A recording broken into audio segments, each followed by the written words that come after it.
Point one, you got to be willing to do it afraid. See, you might be waiting for the fear to stop. Well, Lisa, I heard this so many times. Lisa, I'm afraid. What do? Do it anyway. Lisa, I'm afraid. I don't quite know if I should move. Move anyway. I don't know if I should leap. Leap afraid.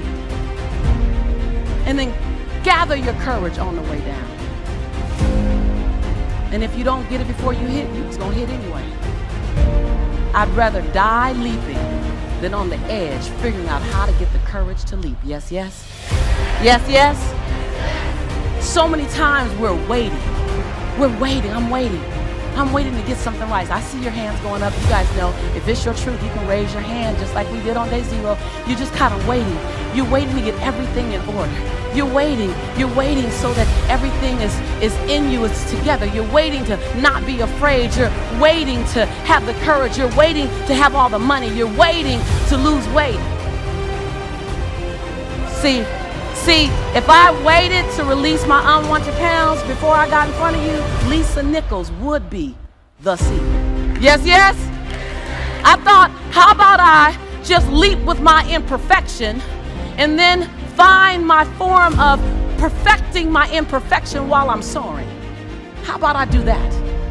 How about you not wait to get it right? You figure out, how does it look doing it wrong?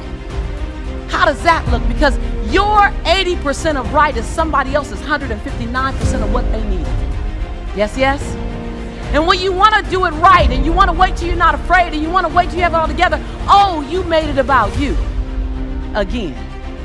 See, Nelson Mandela did it. He just did it not knowing if it were right. Mahatma Gandhi just did it not knowing if it were right. Mother Teresa just did it not looking for affirmation or confirmation. Is this right? Martin Luther King did it not even knowing if it would happen before his life ended. I mean, what are you waiting on? Are you willing to do it afraid? Are you willing to do it knowing that you got so much work to do to get it better, to get it more perfect? But are you willing to do it inside your imperfection? Do you realize that in your imperfection, you're perfect for the job? When we talk about living our quest, I think that living my quest, really, if I look at it on a daily basis, it's finding my own voice. It's finding your voice. It's finding the song that only you can sing, off key or not. It's finding your rhythm. It's discovering what it feels like to walk in your shoes today. It won't look like it looked 10 years ago. Living your quest is, what can I do with my life so that my life becomes infectious to someone else? Living my quest looks like, how do I make my fingerprint matter so big that it lives beyond my transition day? Living your quest is, how can I forgive the perceivingly unforgivable so I can love the absolute lovable? Living your quest is, how do I give myself 1,000 second chances, and every time I get to 999, press reset? Living my quest is not some ambiguous, untouchable experience. Living my quest means going back and healing the little girl in me so that the woman can be free. It's going back and embracing the little boy in you so that the man can show up and give himself permission to cry when necessary. Living your quest is not something that you can't touch. It's not something that requires a stage or lights or cameras. Living your quest is being complete and content with who you are in the dark of the night, so who you are in the middle of the day is all right. Living your quest is as simple as it is complex.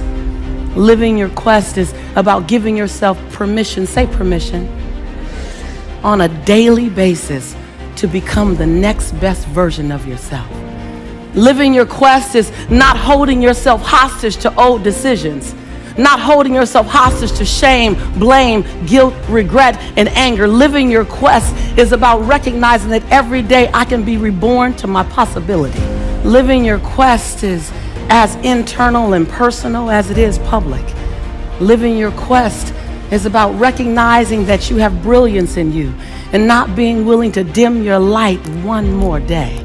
Living your quest means not being afraid of the genius in you, even though you have doubt. Living your quest is recognizing that you get to sing your song off tune, that you can get to live in perfection while you master imperfection.